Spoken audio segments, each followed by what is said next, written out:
So tonight we're going to talk about the Rosary, or I'm going to talk about the Rosary. And if you're not aware, as Father already said, I just published a book. It's about 3 months old now, but it's still doing really well. People are soaking it up, and I'm amazed, I'm humbled by how many people are telling me all around the world that they've got a copy of it, and it's just, you know, they're loving it. So this is the book, and it's a big fat one. It's a honker, man. It's like over 400 pages. It took me 2.5 years to write and research and I had to do all this stuff places all around the world and get nuns in Croatia to help me translate things and about battles that I pretty much guarantee, unless you're Croatian or something, you never heard of some of these things that I never had. So what I'm going to talk about is the contents of this book, and I wish I could do it all, but there's no way. There's so much in this book. So tonight I'm going to be signing them and selling them afterwards. They're normally $16.95, but we're going to have them for $10. I wish I could just give it to you for free, but I can't. I don't have a benefactor who's just buying me thousands and thousands so I can give them away.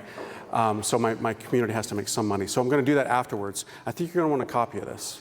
How many of you, out of curiosity, no shame, already have one? Okay, so most of you don't. Shame on you. No, just kidding. Just kidding. Okay, it's a really good book, guys. Okay, all right. So there's a lot of books that are out there on the Rosary. There's a lot of people that talk about the Rosary, and there's great books for sure. And people give great talks about the Rosary.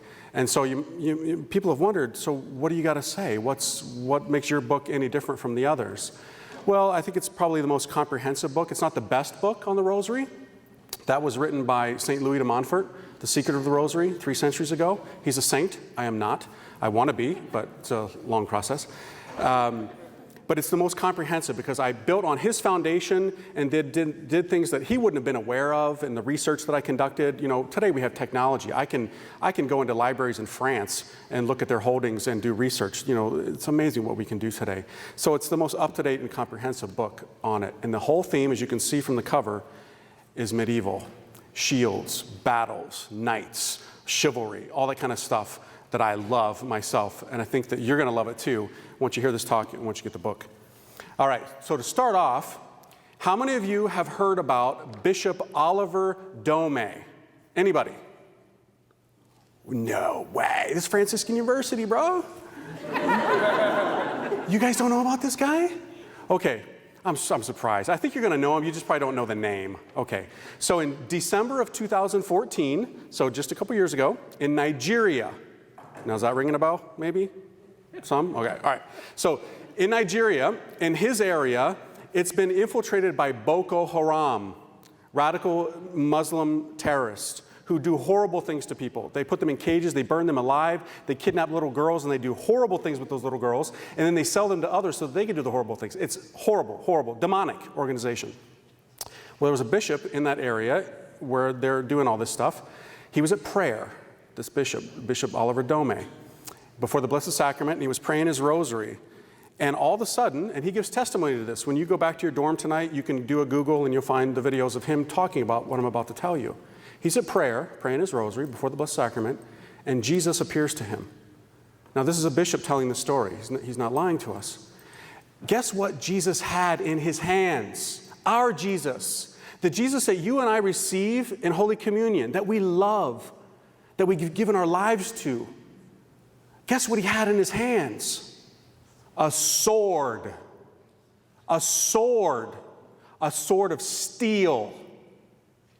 That's my Jesus. Now, I'm not saying my Jesus is Conan or Braveheart or, you know, but it was a sword. Our Jesus came with a sword to his bishop in an area that's plagued by radical Islamic terrorists. And he held out the sword to his bishop in a gesture of take it. He didn't say anything to him, but he held it out. And so the bishop went to take the sword. And as soon as he touched the sword, it was mystically transformed into a rosary. And Jesus then spoke to his bishop and said 3 times, Boko Haram is gone. Boko Haram is gone. Boko Haram is gone. After that, the bishop went and told his priest what happened, and he started rosary crusades. That was 2 years ago. Just 2.5 weeks ago, that bishop went on air in England and said that in his area in Nigeria, Boko Haram is almost all but vanquished because of this rosary weapon, this sword. In other areas of Nigeria, they're still there, Boko Haram, where they don't have the rosary crusades. Heaven spoke to him and to us. And that's what I want to go through tonight is, you see this in my hands, and it doesn't look like anything. It just looks like a wooden rosary. It's a really cool rosary, I have to admit. But it doesn't look intimidating. What damage could you do with this thing? Every now and then these things break in my pocket. They get snagged, and I got to get a new one. But what you can't see is what I'm holding in my hand right now. But God can see, and the angels can see, both the holy ones and the fallen ones. What they can see that I have in my hand right now is a sword of unbelievable power. You can't see it, but they can. It's here. Demons fear this thing. Nobody slays a dragon without a sword. That's what this is. And as you've heard in your theology classes, I'm sure, and from the preaching here, the whole bookends of human history are about what? From Genesis to Revelation, what's in that book? A woman doing battle against a serpent dragon, Lucifer, Satan, the devil, and is her divine offspring, her firstborn son, who conquers him, and her other offspring, you and me. God set this up this way. This is the bookends of human history, of everything. He knew that this woman that he made was going to be the one to crush Satan's face, and that she was going to be the one who would bring into the world the one who would give to us the saving sacred mysteries to slay the dragon. So, he was going to create a weapon, a special weapon. He could have done it at the beginning of time right away. But he chose to work throughout time and in his workshop. He was almost like acting like a blacksmith in a certain sense, forging a weapon that would be a Marian weapon for that chosen woman, that she could give it to her children and they could use it to cut off the heads of the wicked Hydra, seven-headed Hydra. You better have a very powerful sword if you're going to come up against a beast like that. So God works slowly, letting his church cooperate with him in this workshop of the Catholic Church.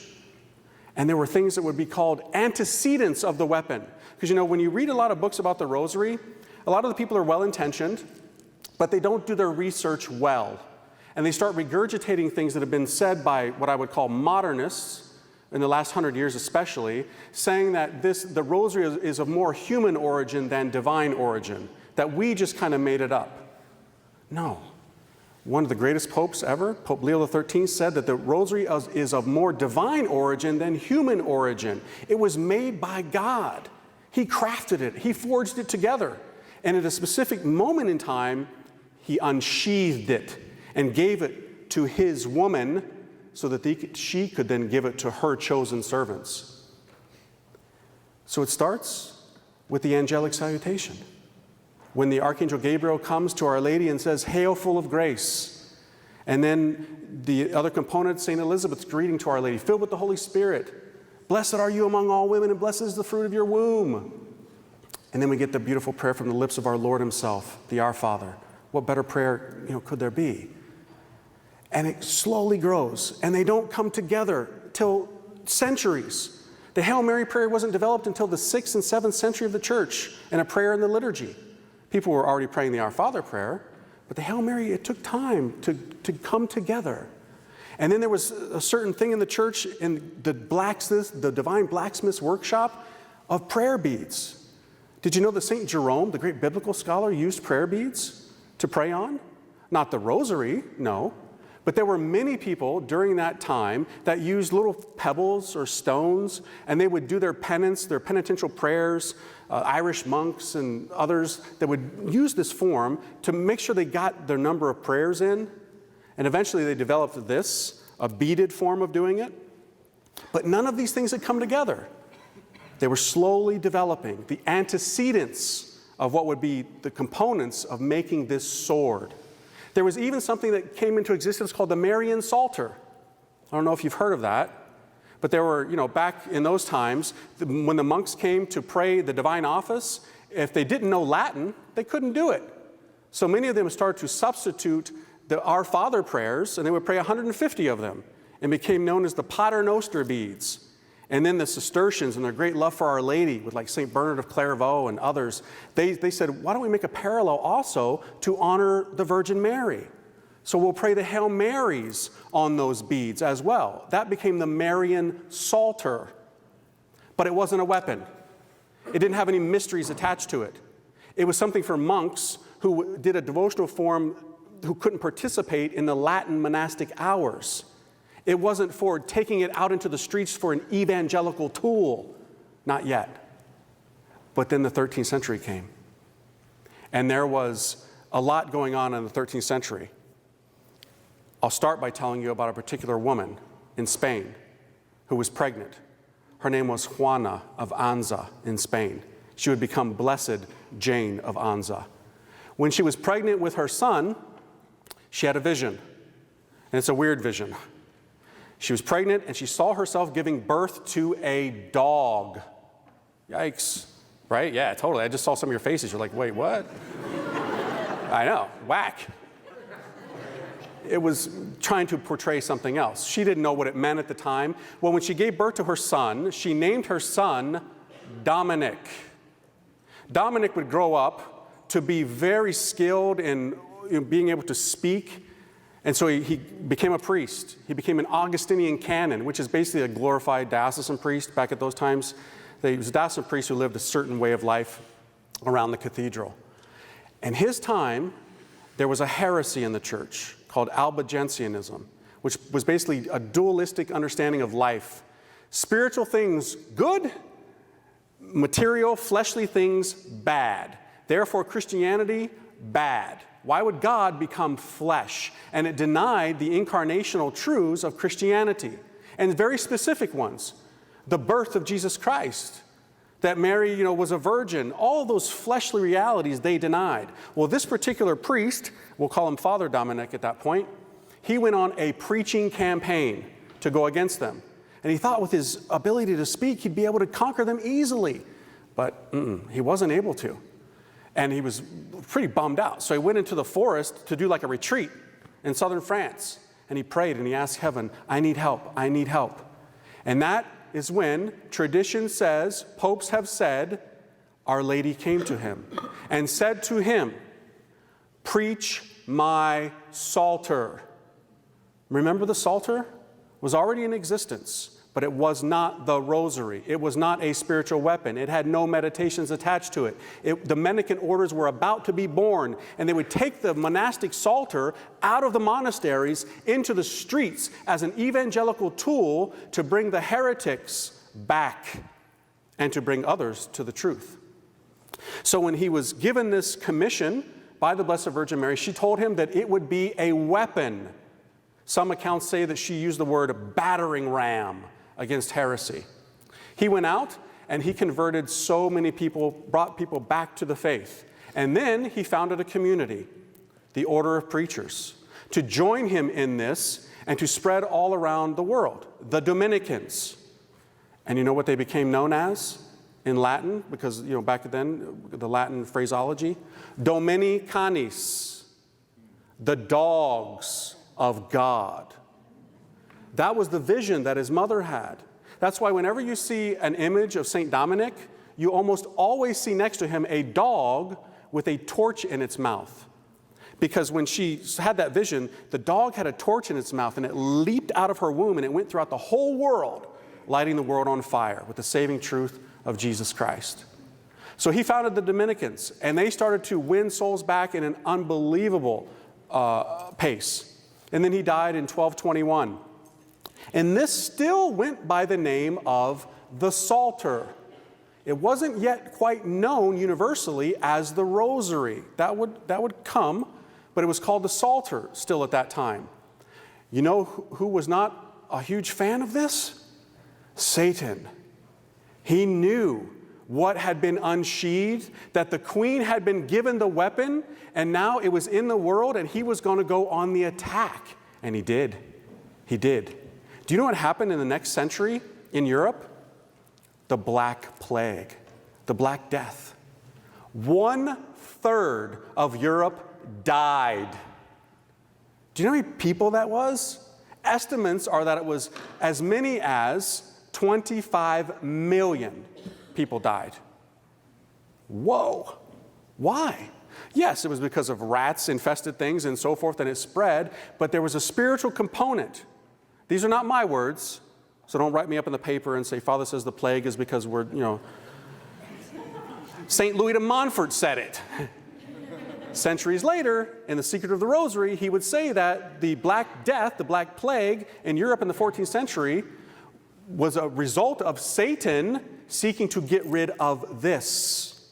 The weapon had been unsheathed. He wanted to destroy all documentary evidence associated with it. And by the way, this is a frequent tactic of the evil one. When some new form of devotion is given to the world, he will seek to burn the original documents. Look at almost any mystic and visionary who's given a chaplet of divine mercy, for example. St. Faustina burned her first version of her diary, and so many others. If you do the historical research, you'll see that Satan goes on the attack, and he did. St. Louis de Montfort says that he went on the attack because he knew that these infestations would go into convents, monasteries that had libraries, and those places would have to be burned because they were infested with the plague, and they were burned. They were. So many lost. And we don't have much of the original documents at all associated with this. As a matter of fact, we don't have one single word from St. Dominic. Did you know that? The guy founded the order of preachers who speak. We don't have one word historically preserved from the mouth of St. Dominic. Not one. Are we therefore supposed to think that he never talked? Of course not. He preached, that's what he did. He founded the order of preachers, the dogs of God. Satan was on the hunt for this. But when St. Dominic had died in 1221, he sent some of his brothers, right before his death, to England. That was a key move. Because you know what England became known as during that century of the Black Plague? The Dowry of Mary. You can look all this up historically. Why was it called that? For many reasons. One of which was this went off of mainland Europe to go for safekeeping during the plague that struck mainland Europe. Oh, it hit England too, but it ravaged mainland Europe. During the 14th century in England, colleges were founded where the presidents and founders of the colleges mandated that this be prayed by the students and the president. They would put these extra ones in little bowls at the entrances of churches, so if people didn't have their own, they could take one to use. The Dowry of Mary, kept safe offshore during the Black Death. So after that was over, in the next century, the 15th century, there was a renewal movement happening. And my brother friars here could tell you about this. The observant reform movement, where after people survived, many religious communities that were founded the century before or a century and a half before wanted to get back to the original charism of their founder, recover that original fire and everything. Franciscans were the first to start doing it. Then you had Dominicans follow, and you had a whole bunch of Servites and a whole bunch of others. And heaven started to speak to certain individuals about different forms of rosaries particular to their order. So you had the Bridgetine rosary, given to St. Bridget of Sweden. You had the ancient Servite rosary, which, by the way, was also founded during the century of St. Dominic. How many of you have heard about Cabello, Our Lady of Cabello, right? We'll get into that a little later. It's an ancient rosary, the Seven Sorrows of Our Lady rosary. It was founded in the 13th century, right after Our Lady gave St. Dominic the original one. Well, the Servites said, we need to recover that. St. Bridget of Sweden was given visions. She was given a form of a rosary. And the Franciscans in the year 1422, this is Franciscan history here, was given to a novice named James, who was kind of bummed out because in the novitiate, he was not able to make wreaths to crown Our Lady with roses. And he felt disappointed that he wasn't able to do that. So Our Lady came to him, and she gave him a Franciscan form of a rosary, the Franciscan corona, the Franciscan crown rosary. And she specifically let him know that it was to be an understanding of crowning her with roses. And then it kicked in that all forms of Marian Psalters whether they were the Dominican, Servite, Brigittine, Franciscan, would be known as rosaries. That's when it got the name. So although it was originally given to St. Dominic, the church is perpetually grateful to the Franciscans for that vision given to that novice in the year 1422. And as the century progressed, the Dominicans fully surrendered to this movement, and one of them, living in Brittany, like the shore, northwest France, closest you can get to England, he started to receive visions, but he was an academic. And academics sometimes aren't too friendly towards these kinds of things. And so he thought, well, I'm involved with my books, I don't have time for this. And he was receiving visions, the tradition says, from Jesus, Mary, and St. Dominic, the founder of his community. And they were asking him to revive the Dominican rosary, the father of all rosaries. But he was reluctant until Jesus said to him on one occasion, I love this. Jesus said to him this is powerful stuff. He said, the world is filled with ravenous wolves, and you, unfaithful dog, know not how to bark. Yikes. How'd you like to be on the receiving end of that? Right? That's God saying that to you. It seems harsh, but it's not. Why would he call him an unfaithful dog? Because he's a Dominican. You are a son of St. Dominic. You are a Dominicanis. Why are you not barking against the wolves? You're in your books. You've got this weapon. So that's when he kicked it in gear. And he began to renew this, and he wrote books about it. And he renewed the confraternity that St. Dominic founded, even though it may have gone by a different name at the beginning, as an association of prayer. And there's actually, in my book, I have the references of how he set one up when he went to Rome, St. Dominic. He renewed this, the confraternity of the Rosary, and people started joining. And another Dominican brother founded another one in 1475, Father Jacob Springer, and it spread everywhere, everywhere. But guess who wasn't liking it? Satan, the dragon. He knows the power that this has. And you're going to see this constant give and take. Satan is going to go on the attack to seek to destroy this. God, through his church and through his saints specifically, will try and resharpen the blade. It's going to happen in every century. So the next century, the 16th century, what happens? Well, lots of stuff, tons of stuff. But you've got a disgruntled man who leaves the priesthood, Martin Luther, marries a nun that he helped jump out of the window of the convent. No joke. Right? We should not be exalting this guy, by the way. Okay? This guy's a total heretic. He was a fallen away priest. And he marries a nun that he helped escape from the convent. And he had a confraternity rosary book that he owned. It's still in the library holdings at the University of Jena in Germany to this day. And in the margins, what do you see that he wrote? He hated this. Oh yes, there were certain parts of Our Lady that he still held to, but the rosary, oh no. He called it legendary, mythological, stupid work done for no one. Why? Because he was on the attack against indulgences, and this has indulgences attached to it. This was being prayed for souls in purgatory, and eventually him and those who came after him would get away from those aspects of our faith. And he slammed this thing. I'm not making this up. It exists today in the book that he owned in Germany. Whoa. I'm not saying the guy was a Satanist, but the spirit behind what he was doing was not the Holy Spirit. And things continued with the game. God raised up phenomenal saints in what's called the Counter-Reformation. St. Charles Borromeo and St. Philip Neri, and you name it, so many. Even the Jesuits came into existence, and they founded the Sodality of Our Lady, the Jesuit counterpart to the confraternities of the Rosary, where they would seek to renew Catholic life and society by means of the Rosary. See, the Protestants tried to get rid of it, but they didn't do that at all. They actually made it flourish. Because what happened?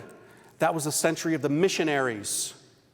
The Jesuits, they went to India, and they went to the Far East and Asia, and the Dominicans and the Franciscans went to Central America, South America. And when they went across the high seas on those boats, did they bring big bulky tomes with them? No. Did they take huge liturgical items with them? No. They took the Bible on a set of beads, and they evangelized the world. and it worked. This is the essence of it all, and they knew it. And you know, beginning with the founding of this, I forgot to mention this, they saw this as a weapon to conquer the falsehoods. And to me, it's interesting that they wear it on their left. Most religious wear the rosary on their left if they have a habit. Do you know why that is? Because it comes out of the time of chivalry, when knights would unsheathe their sword. Most people are right-handed, not all, but most. You unsheathe it from your left. That's why it's worn on the left side for almost all of religious who wear a rosary as part of their habit. When the Dominicans went to Mexico in 1525, do you know what happened 6 years later? Guadalupe. Europe was ditching the faith. Millions were leaving the one true faith. This did not make heaven happy. A gap had been created. And God basically said to Europe, you don't want it? Fine. I'll send my mother to a little nobody, Juan Diego, and within 10 years, he'll raise up 8 million to fill in the gap through this image, this Marian selfie that's given to the world. I really wish I could say I was the originator of that. Scott Hahn told me that. It was awesome. It's true, selfie, and she just left it there. So, transformed, conquered the false gods of the Aztecs and their human sacrifices. And did you know that 4 copies were made of the original and touched to it and sent back to Europe? One was given to the King of Spain, who a little later in the century would give it to a man named John Doria, who would be on a key battleship in the Bay of Greece called Lepanto.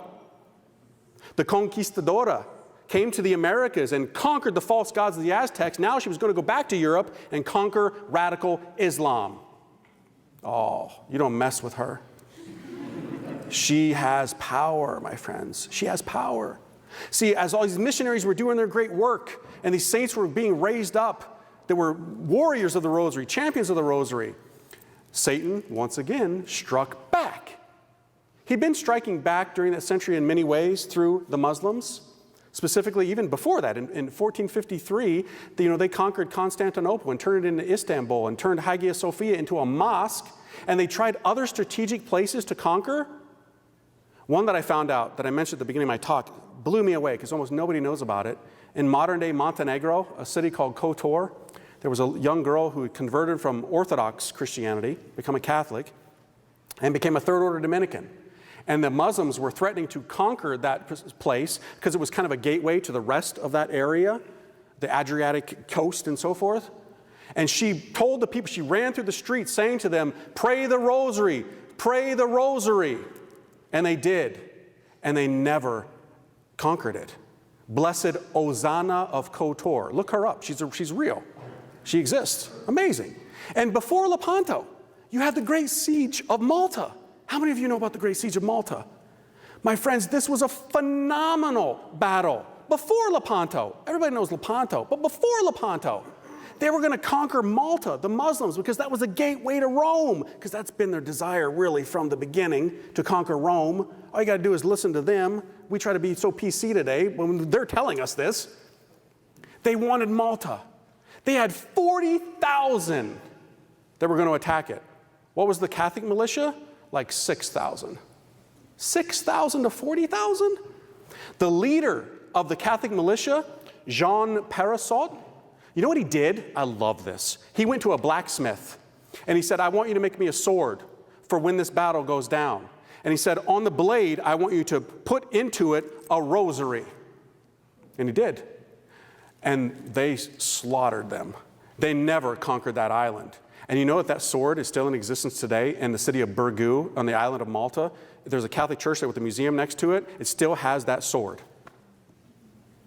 You believe that stuff? That's unbelievable. And then we have Lepanto. Oh my, Lepanto. Here, I want to read you something. How many of you read Don Quixote or know about Don Quixote, right? Okay, written by Miguel Cervantes, right? Did you know that he was at the Battle of Lepanto? He took some serious hits there. He was seriously wounded for the rest of his life. And after the battle, he said this, ages gone by have seen nothing like unto the battle of Lepanto, nor has our age witnessed anything to compare with it. And in all probability, ages to come will never record a more beautiful or glorious triumph for the church. Why? Because basically, the reason that you're not reading a Quran right now and that you're not bowing down to Allah is because of that battle. It saved Western civilization from Islamic takeover. All historians know this, but today you don't read about it in the books. It was a serious moment, and the Pope didn't wait for them to come to St. Peter's and come knocking. He went and formed a militia, an army, a holy league. But the sad reality is that many people didn't respond. Why? Because he called upon England. England, come fight for Christianity. Not interested. Matter of fact, we're already right now pretty preoccupied, ransacking your monasteries, murdering your priests. They didn't come. Germany, not interested. They were doing the same thing practically, getting tons of people to leave the church. Spain came, in Venice, which was like its own kingdom at that time, and some others, but not many. So the Pope, a Dominican Pope, St. Pope Pius V, sent this militia out and blessed them, and he went to prayer at Santa Maria sopra Minerva in Rome. And he asked the confraternities and all of Christendom to pray this for the battle that was about to take place. He knew what was going on. He knew. And they won. Everything was against them. Many of them were unskilled in naval ability. Many of them were farmers that were willing to go fight for their God and for Christianity. Many of them did die, but they came up against everything. The Muslim fleet was huge, massive, and they were skilled, but they destroyed them. The fog and the wind turned in their favor. God was with them. And before the courier could come back to tell the Pope, he had a vision.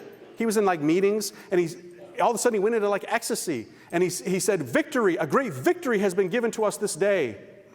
And then later on, the courier arrived and said that his naval fleet had won and conquered the Muslims. And that's where we get the Feast of Our Lady of Victory, which over time became the Feast of Our Lady of the Rosary. And we used to have Rosary Sunday also, which is kind of sad that we still don't have that. You know how the Franciscans have the great Porciuncula indulgence on August 2nd? What a blessed indulgence it is. The Dominicans used to have one like that too, called Rosary Sunday.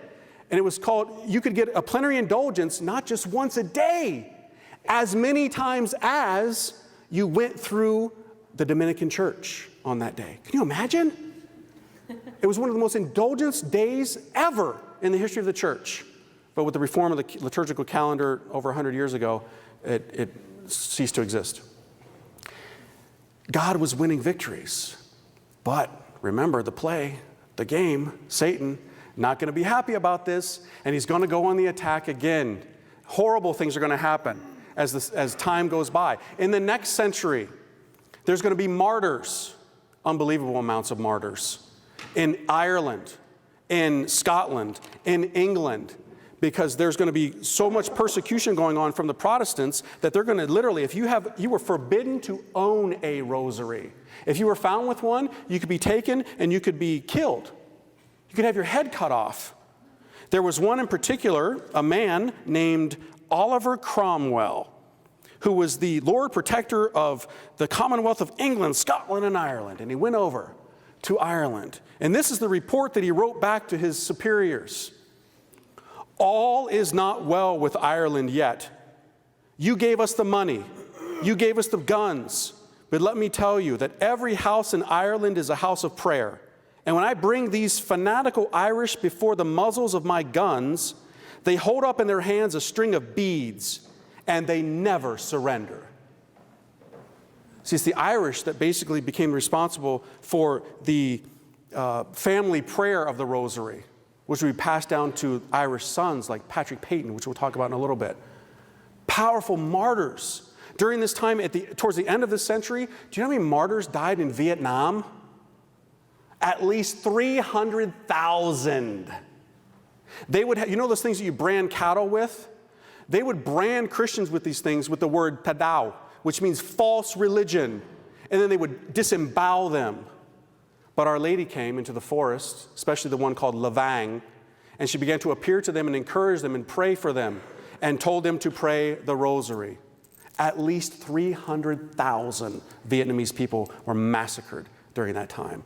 Unbelievable stuff was going on. The play was going back and forth, back and forth. And then sadly, some of this, Satan got a hold on even some people in the church. I hate to be the one to say this. Jesuits. There was a group that was formed called the Bollandists, and they were good. They were supposed to be studying the lives of the saints and putting them into books and cataloging all this stuff so that it was accurate and true, and that's good and noble. But they got jealous that it was the Dominicans who were given this. And the church only allowed images of this to be shown with St. Dominic. Nobody else at that time.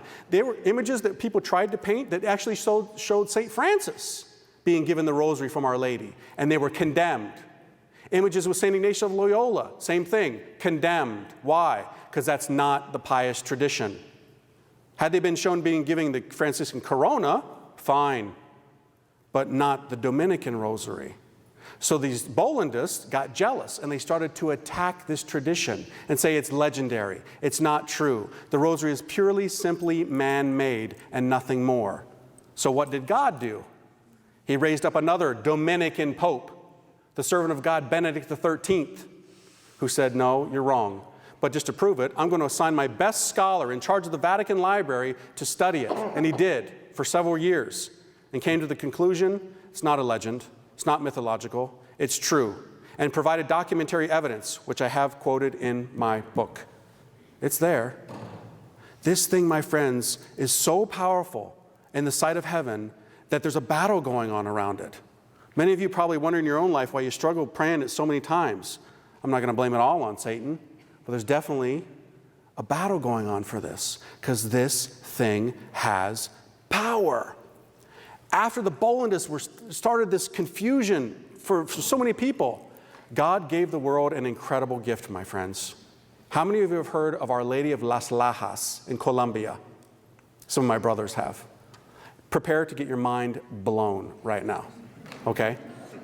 You know about the tilma in Guadalupe, and it's a miracle. I mean, that tilma is alive. You know, they've studied the eyes and everything. It's a miraculous. It should have disintegrated.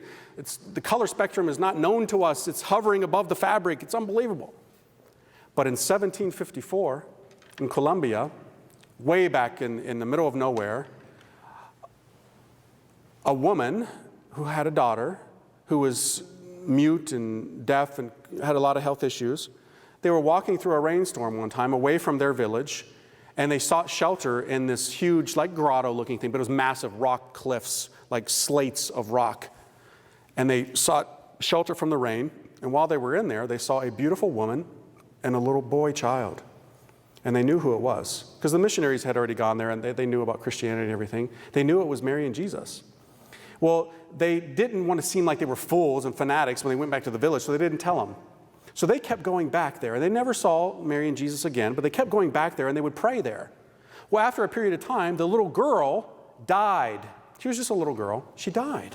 Everybody in the village knew it, everybody. They were preparing for the funeral. The mother freaked out, last hope, took the girl to the rocks, the lajas. In Colombian Spanish, for some reason, that means like slate rock. So they go there, and she prays. And the girl comes back to life. And now she can speak and she can hear. They go back to the village, and everybody knew that that little girl was dead.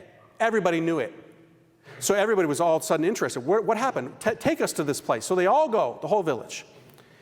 And then the villagers say, look at that. Look at that. It's so beautiful. Did you paint that? They see this huge, huge painting. They think it's a painting, life-size and super clear, just like you're seeing me right now. Not like you would look at it and go, yeah, I can't really make it out. Super clear, beautiful, brilliant colors. And the mother and the daughter, they had never seen it before either. They said, this is new. This was not there. So they inquired. Priests came, and they knew immediately who it was. It was Our Lady giving the rosary to St. Dominic and a friar's cord to St. Francis. So the friars, the priests, the missionaries, they're thinking, who painted this? Nobody fessed up to it. And time went by, and they can't figure out where it came from. Finally, somebody goes up, as people do, and they start chipping at it. And they're taking pieces of it. And it's not going away. It's still there. And so then, after a period of time, geologists come. because they started to realize there's no paint on the rock. There's no pigment, there's no oil, nothing is on the rock. And the more you chip at it, it doesn't go away. They bored into the rock 3 feet deep.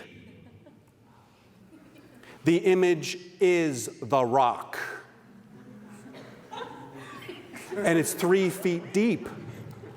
Science has absolutely zero explanation for this. Zero. There is no paint on the rock. When you go to your dorm tonight, I have the picture in my book. I could show it to you, but you won't be able to see it well. Our Lady of Las Lajas, fully approved by the church. It's a minor basilica now. It looks like something out of Lord of the Rings. It really does. It's awesome looking.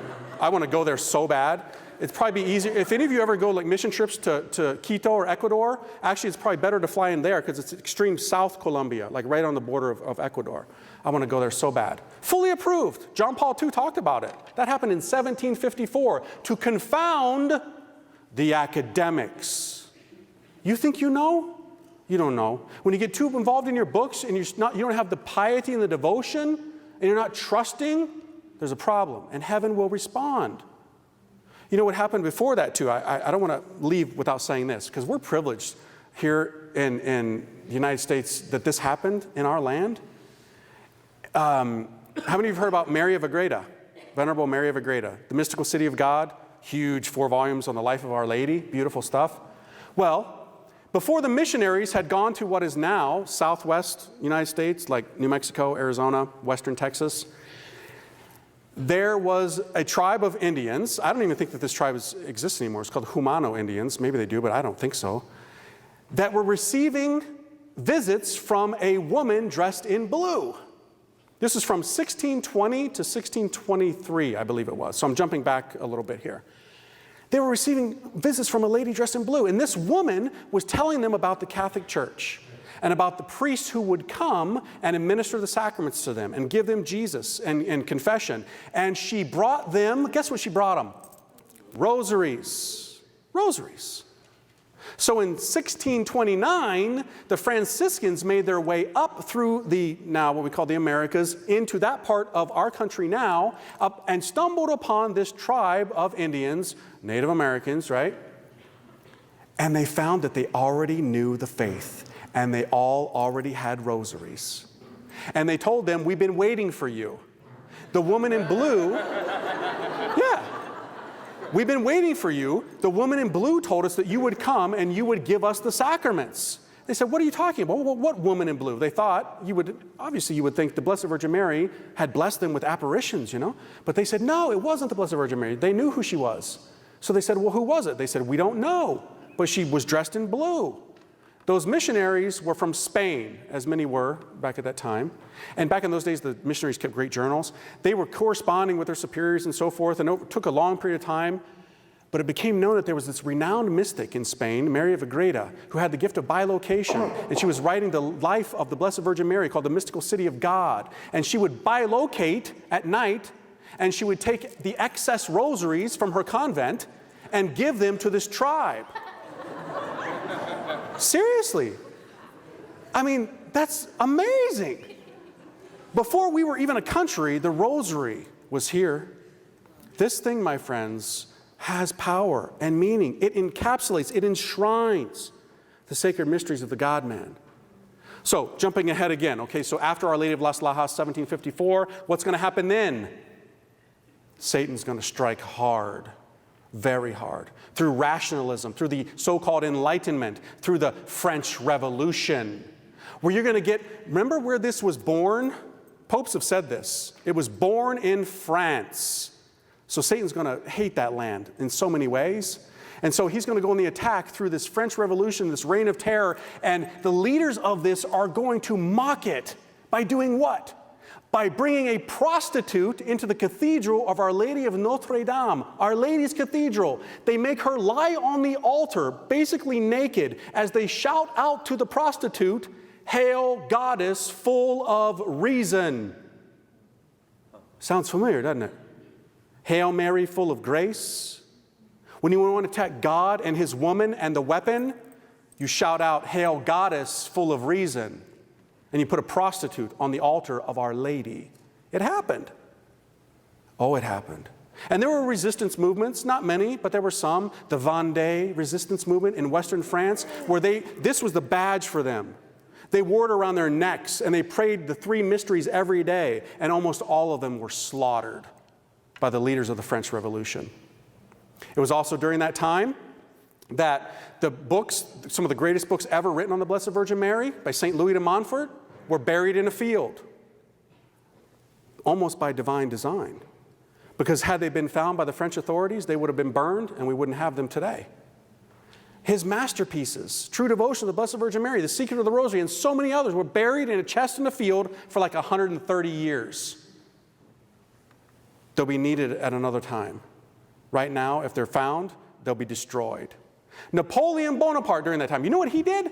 This dude in the year 1810 stole the Vatican archives. 3,000 boxes of them. Do you know what were in those archives? Lots of stuff, some of which was historical documentation on the Rosary. Years later, when they sought to get them back, you know what he did? He burned a lot of them because it was winter when they were trying to get them back in shipments. They were cold. They burned it for heat. Many of them they just threw away. That happened in 1810. Blessed Anne Catherine Emmerich, I think it was in 1820, she was a mystic, and she started to say in her writings and her visions that she mourned for the loss of the Rosary. She said, it's far and far away, and only those who have a deep prayer can get it back. God was going to bring it back in a powerful way. He'd had enough of the French Revolution. What happened in 1858? In France, the battleground of all this, Our Lady came to little Bernadette Soubirous. And what did she come with? A rosary. And she prayed it with little Bernadette, the parts that she could, not the Hail Mary and parts of the Our Father, of course, but the Glory Be. Her delicate little feminine figures glided across the beads with little Bernadette. And that started a rosary revolution throughout the world. Everybody wanted a prayer card or a statue of Our Lady of Lourdes. Even people who were Jewish wrote books about Our Lady of Lourdes. You've probably seen the film. It was made by a Jewish man. It's amazing. It spread everywhere. And then even more amazing things started to happen. We had one of the greatest popes of all time write 11 encyclicals on the Rosary. Did you know that? Remember in 2002 when Pope John Paul II gave us a letter on the Rosary? It wasn't even an encyclical, it was a letter. Pope Leo XIII wrote 11 encyclicals on the Rosary. He turned the whole month of October into the month of the Rosary. Why? Because he grew up on a farm. And around that time of year, it's harvest season. He knew that if you want to harvest souls, you pray the Rosary. He turned the whole month into it. He put the title Our Lady of the Rosary into the Litany of Loretto. He received a vision of St. Michael, given the St. Michael prayer, which many people pray the shorter version, at the end of the Rosary now. That guy was full-on hardcore Our Lady's boy. Why that man has not been raised to the honors of the altar, I do not know. Blows my mind that he's not even a servant of God. I don't get it. We've got to pray for that. That guy loved the Rosary. Do you know what else happened at that time? To confound the enemy. Satan thinks he's got control? No way. God's going to raise up an ordained satanic priest to be one of the greatest apostles of the Rosary during that time. A man named Bartolo Longo. Grew up in Naples, Catholic. Went off to college and left the faith. Thank God that doesn't happen here. Many of you come here and you get it. Thank God for Franciscan University, right? But so many people go off to college and they abandon the faith. That's what happened to him. But he was still searching. Everybody's searching. He started attending seances. He got involved in the occult. And of his own, these are his words, not mine, he got so deep into it that he allowed himself to become an ordained satanic priest in this cult. And what was the fruit of that for Bartolo? He suffered from bouts of depression, serious depression, like suicidal depression, anxiety, nightmares, hallucinations, all kinds of stuff. He was at his wit's end. And then he surrendered and he went and he found a priest, a Dominican priest, Father Alberto Redente. And this priest told him about this. And he told him about the promises associated with it and how this can slay the enemy and bring you out of the darkness. And he surrendered. He renounced the occult. He barged into a seance and he held this up and he said, repent! This is what you're looking for.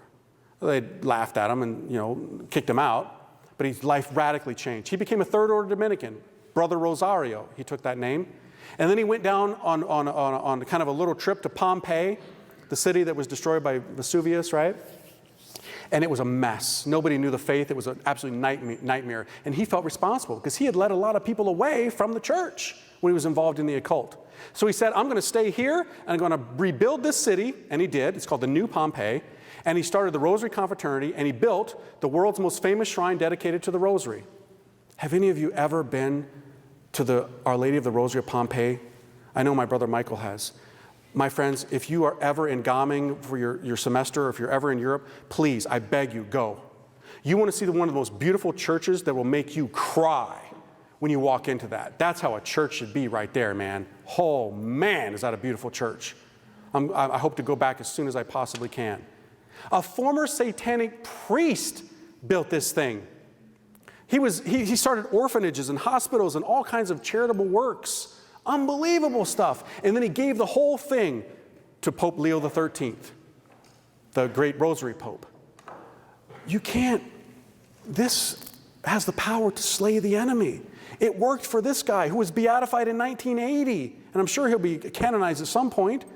Amazing. But remember what I've been saying? Back and forth. After that happened, in 1903, Leo XIII dies. Modernism strikes hard. Oh, big time hard. And what do they go on the attack again? This.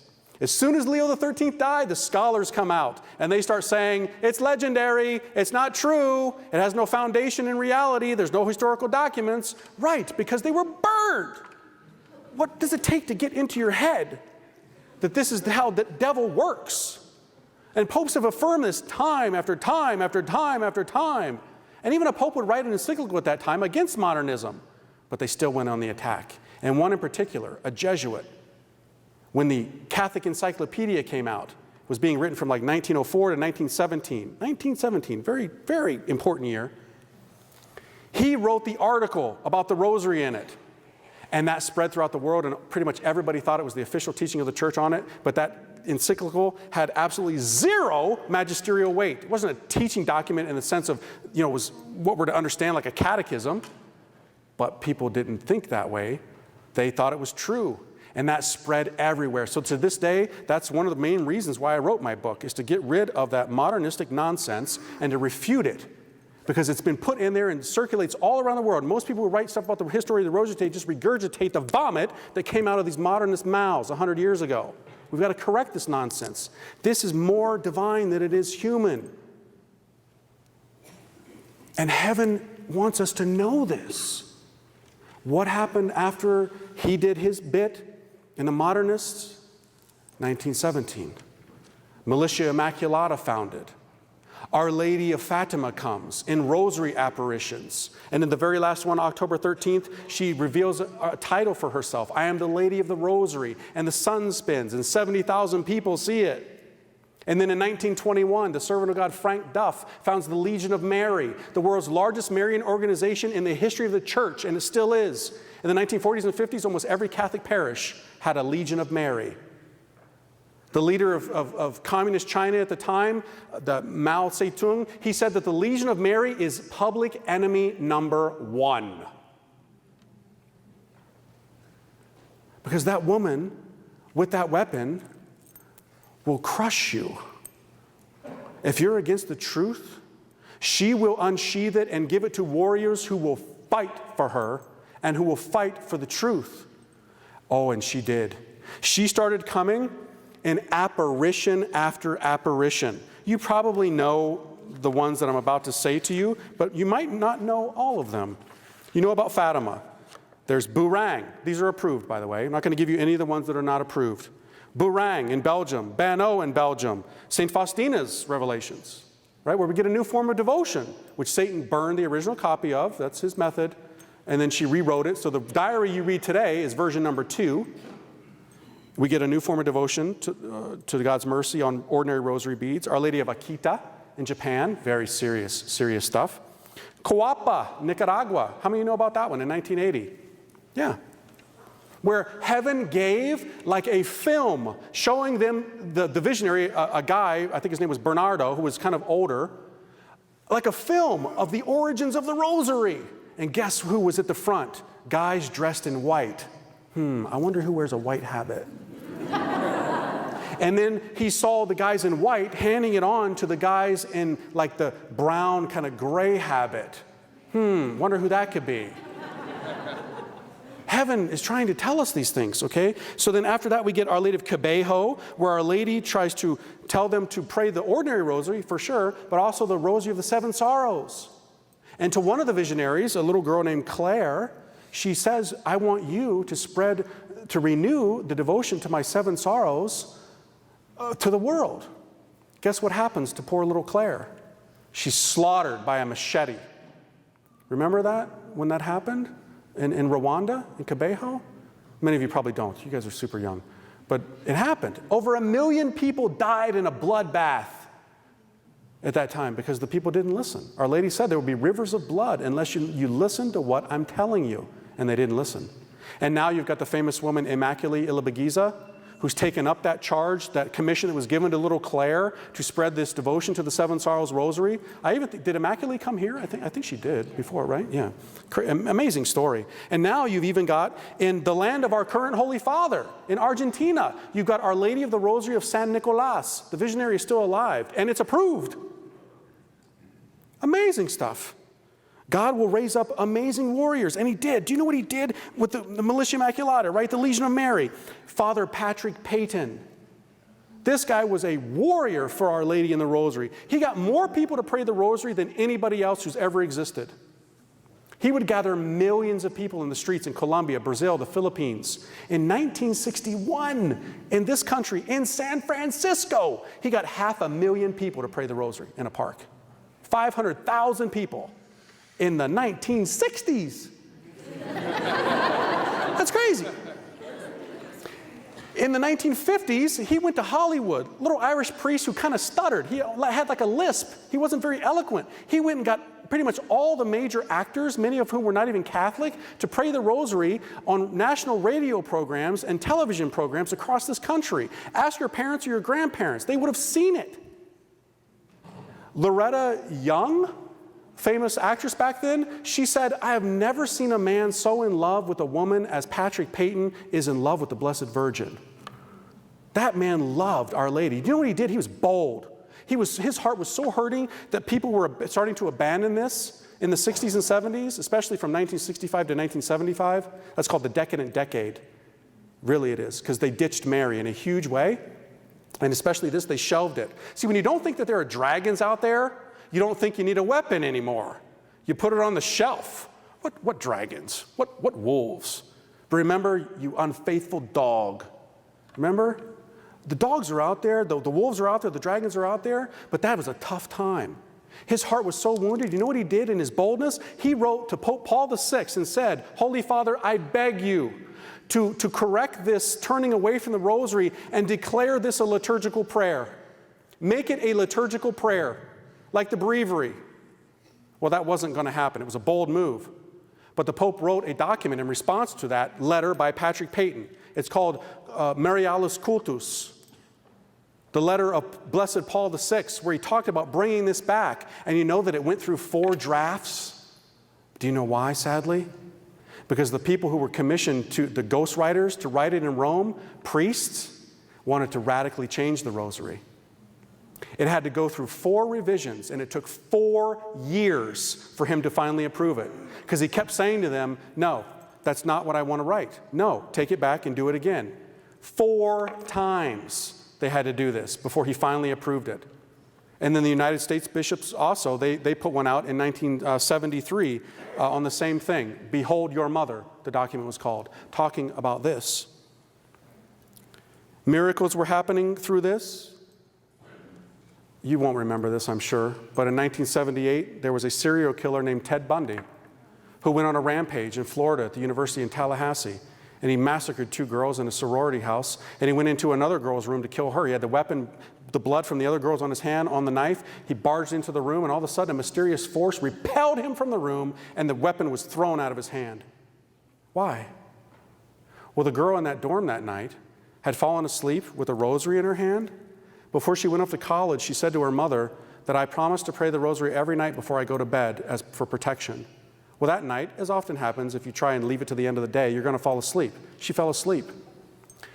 When the cops came, they saw the girl in a basically catatonic state. She was like paralyzed with fear.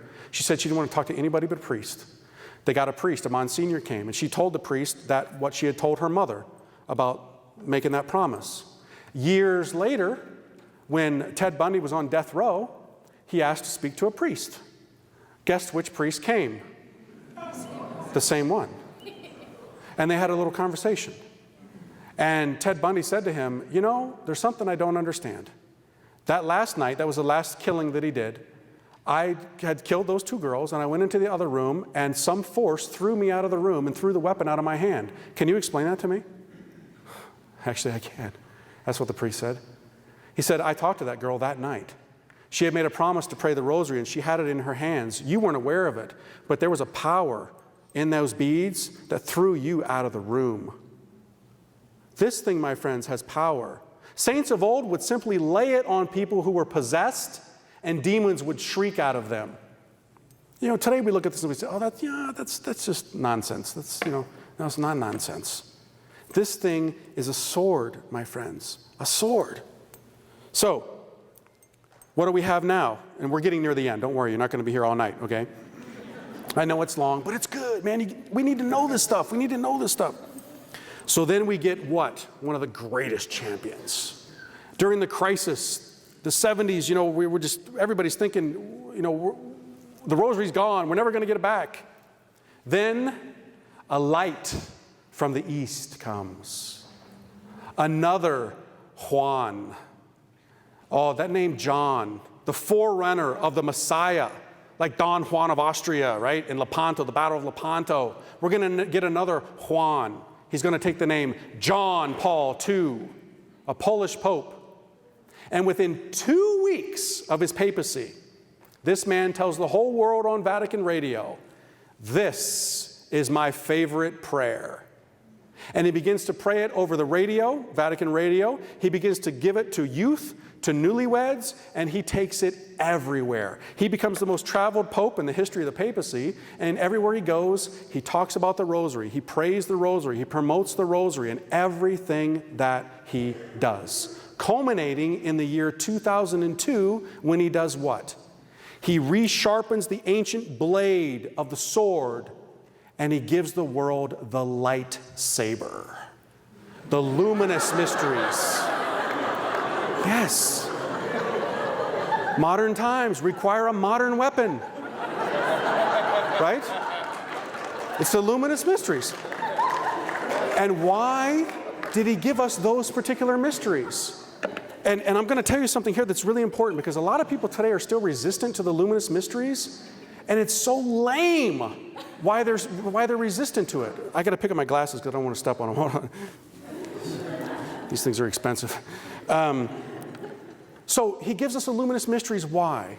And here's something that you need to know. John Paul II is not the originator of the luminous mysteries. A lot of people think, I'll never pray them because they're a post-Vatican II invention. I stick with the original. Read some books, man. Seriously. St. Louis de Montfort also wrote another book called Methods for Praying the Rosary. When it was discovered in 1842 with his other books, he talked about other mysteries. Because it would go from being the Psalter, because when you talk about Psalter, you're kind of committed to the 150, but when it becomes known as the Rosary, you can adapt it, okay? You can do other things with it. He talked about 3 of the current 5 luminous mysteries 3 centuries ago. St. Louis de Montfort, the great Marian saint. Others talked about it too. Patrick Peyton talked about this before Vatican II happened, and a particular man named George Precca, who was beatified strategically in 2001. Why? Because he's the real inventor of the luminous mysteries. And he lived on the island of Malta. He came up with the exact 5 mysteries that John Paul II in 2002 would give to the world. And then Pope Benedict XVI would canonize him, St. George Precca. Look him up. You'll see he's the real inventor of the luminous mysteries. John Paul II loved them so much that he gave them to us in his apostolic letter. Why those specific ones, though? Remember the Albigensian heresy and how they denied, the flesh, the realities of Christianity? Well, these are the mysteries that are being denied today. People don't want to get baptized or baptize their children. I wasn't baptized till I was 10, and I was baptized in the Episcopalian church. I didn't convert to Catholicism until I was going on 21. That's my story. There's so many people out there like that today. Marriage. Why the wedding feast of Cana, right? Why meditate upon that mystery? Because it's very clear at Cana that it's a dude and a woman getting married. Seriously. These are the things that are being threatened today. These are the falsehoods and the darknesses that are being attacked today, and we need the sacred mysteries to combat them. We need to unsheathe the weapon to slay the dragon of our times. And when you pray that second luminous mystery, you're also consoling the heart of your God, because he is offended by the things that happen today. Our Lady of Fatima told us this. God is offended by so many things that are happening today. And we need conversion. People today just think that Jesus is another way. He's just one of a prophet like Muhammad or a prophet like, Buddha. He's God. He's God. We need to convert. There's one way to the Father, and he's the only way, Jesus. How many people today don't believe that? So they don't believe, the transfiguration. How many Catholics today don't believe in the real presence of Jesus Christ in the Blessed Sacrament? So many. So many. And so we get the institution of the Eucharist. We need these mysteries today. Big time, big time. And so we have them. We have the lightsaber for our times. And we need to use it, my friends, because abortion today, this is probably an extremely low number now, but when I put my book out 3 months ago, since 1973, at least 1.5 billion abortions have taken place. That we know of.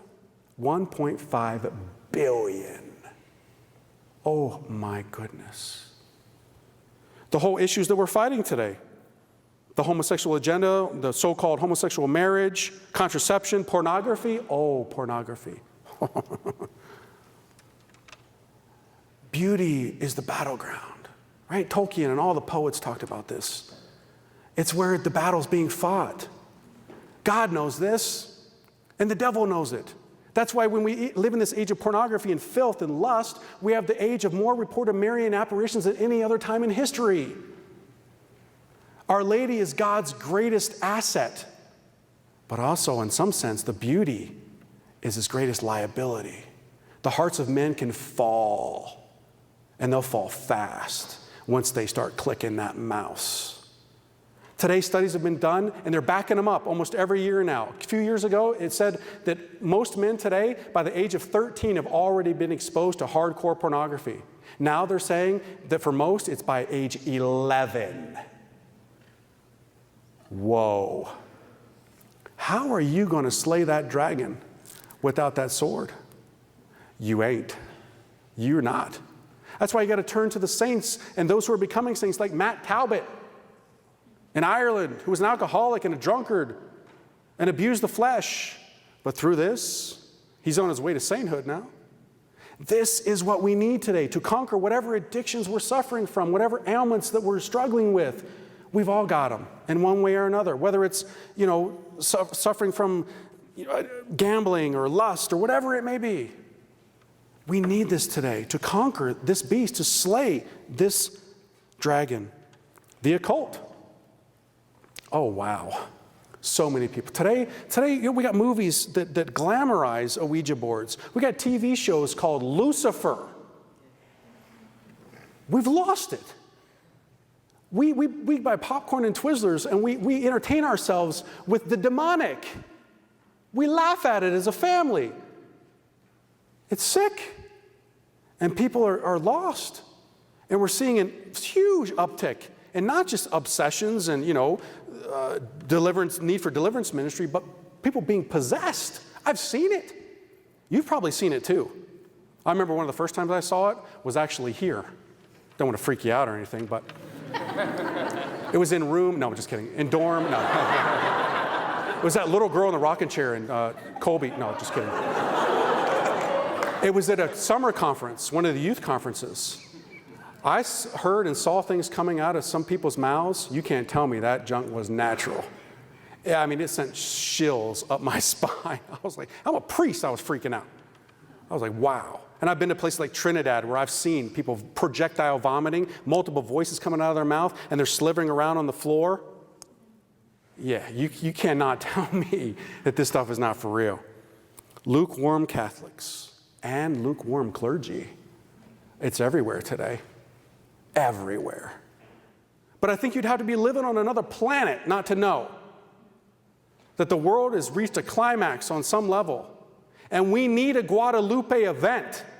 We need the sun to spin, to shake us up, to wake us up, because we're not listening. We're not listening. How many of you are doing the first 5 Saturdays of reparation? How many of you even know what they are?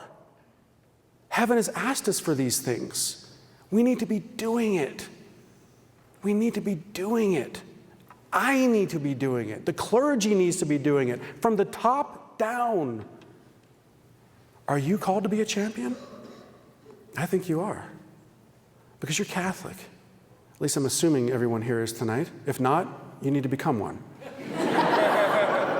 That's my job. You don't know what you're missing. Do you have one of these? Does it just hang from your bedpost or on your rearview mirror? Do you use it? Use it. You probably waste so much time every day on social media liking this and, ooh, I'll put a smiley face. Ooh, I'll do this. I'm not saying that stuff's bad, okay?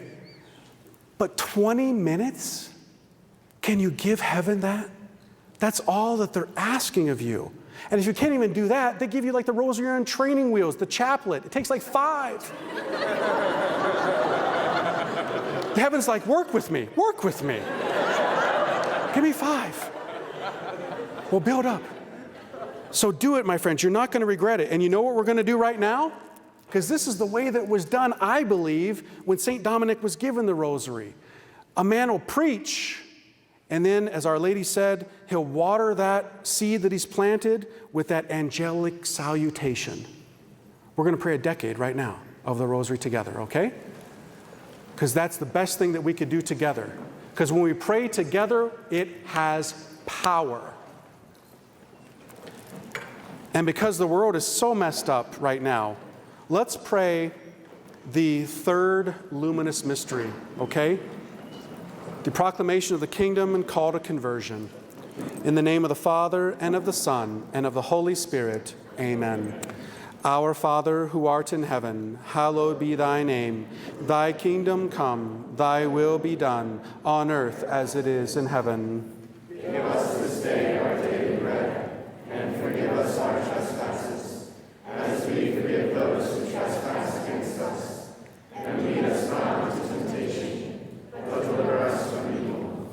Hail Mary, full of grace, the Lord is with thee. Blessed art thou among women, and blessed is the fruit of thy womb, Jesus. Holy Mary, Mother of God, pray for us sinners, now and at the hour of our death. Hail Mary, full of grace, the Lord is with thee. Blessed art thou among women, and blessed is the fruit of thy womb, Jesus. Holy Mary, Mother of God, pray for us sinners, now and at the hour of our death. Hail Mary, full of grace, the Lord is with thee. Blessed art thou among women, and blessed is the fruit of thy womb, Jesus. Holy Mary, Mother of God, pray for us sinners, now and at the hour of our death. Hail Mary, full of grace, the Lord is with thee. Blessed art thou among women, and blessed is the fruit of thy womb, Jesus. Holy Mary, Mother of God, pray for us sinners, now and at the hour of our death. Hail Mary, full of grace, the Lord is with thee. Blessed art thou among women, and blessed is the fruit of thy womb, Jesus. Holy Mary, Mother of God, pray for us sinners, now and at the hour of our death. Hail Mary, full of grace, the Lord is with thee. Blessed art thou among women, and blessed is the fruit of thy womb, Jesus. Holy Mary, Mother of God, pray for us sinners, now and at the hour of our death. Hail Mary, full of grace, the Lord is with thee. Blessed art thou among women, and blessed is the fruit of thy womb, Jesus. Holy Mary, Mother of God, pray for us sinners, now and at the hour of our death. Hail Mary, full of grace, the Lord is with thee. Blessed art thou among women, and blessed is the fruit of thy womb, Jesus. Holy Mary, Mother of God, us sinners, now and at the hour of our death. Hail Mary, full of grace, the Lord is with thee. Blessed art thou among women, and blessed is the fruit of thy womb, Jesus. Holy Mary, Mother of God, pray for us sinners, now and at the hour of our death. Hail Mary, full of grace, the Lord is with thee. Blessed art thou among women, and blessed is the fruit of thy womb, Jesus. Holy Mary, Mother of God, pray for us sinners, now and at the hour of our death. Glory be to the Father, and to the Son, and to the Holy Spirit. As it was in the beginning, is now, and ever shall be, world without end. Amen. O my Jesus, forgive us our sins, save us from the fires of hell, and lead all souls to heaven, especially those that are most in need of thy mercy. Ave, Ave, Ave Maria. Ave, Ave, Ave Maria. In the name of the Father, and of the Son, and of the Holy Spirit, amen. Is that not sweet or what?